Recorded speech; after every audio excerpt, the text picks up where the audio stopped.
Hello বন্ধুরা এবং আমার দাদা ভাই দিদি ভাইরা সকলে কে কেমন আছো অবশ্যই আমাকে জানাবে। এবার তোমাদের আজকে আমি আমার ছাদে যাচ্ছি। ছাদে আমার প্রচুর ফুল গাছ ছিল। এত গরমে গাছগুলো সব নষ্ট হয়ে গেছে। কত ফুল হতো, দারুণ দারুণ রকমের ফুল ছিল, ফুল ফুটতো। সব গরমে গাছগুলো শুকিয়ে গেছে, কিন্তু কয়েকটা গাছ একটু ভালো আছে। ফুলগুলো এখন নেই, তোমাদের সেইগুলো দেখাবো। কি বাবা, বৃষ্টি হচ্ছে, তো বৃষ্টি হচ্ছে। তো এই যে এখান থেকে যে গাছগুলো, অনেক রকমের গাছ আছে।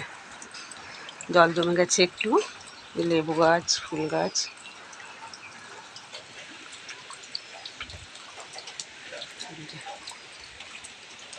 এটাতে নীল ফুল হতো, এটাতে প্রচুর নীল ফুল হয়। আর এটা টগর ফুল, দেখছো এই যে এটাতে গোলাপ ফুল হতো। লঙ্কার চারা হয়েছে একটা, বেলে ফুল।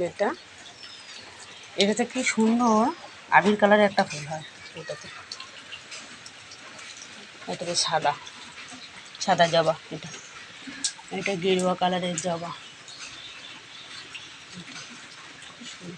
এই কটা গাছ আছে। আর এদিকে হচ্ছে গোলাপ, গোলাপের চারা। এই যে একটা নীল গোলাপ, এই যে আর একটা।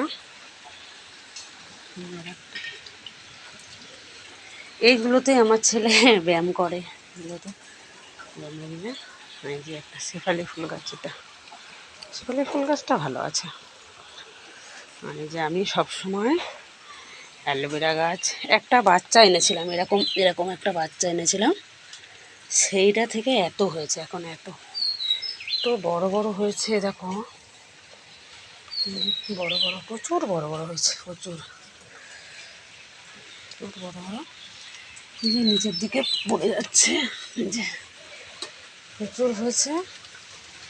তো তোমরা যদি দেখতে চাও আমি অ্যালোভেরা তোমাদের কীভাবে কী করতে হয়, যার জন্য আমি লাগিয়েছি, কি বানাই, এই যে একটা তুললাম, এই যে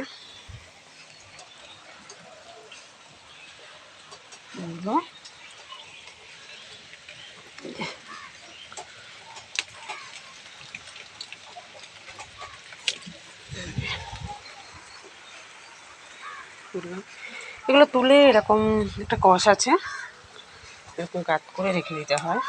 কষটা ঝরে গেলে তারপর চাকু দিয়ে কেটে শ্বাসটা বের করে মুখে, হাতে, পায়ে সব জায়গায় লাগানো যায়। এবং এটা আর একটা উপকারও হয়, যে সেটা নারকেল তেলের সঙ্গে এই শ্বাসটা তুলে, এখন শুকিয়ে গেছে, শ্বাসটা তুলে নারকেল তেলের সঙ্গে জাল দিয়ে রেখে দিয়ে ঠান্ডা করে মাথায়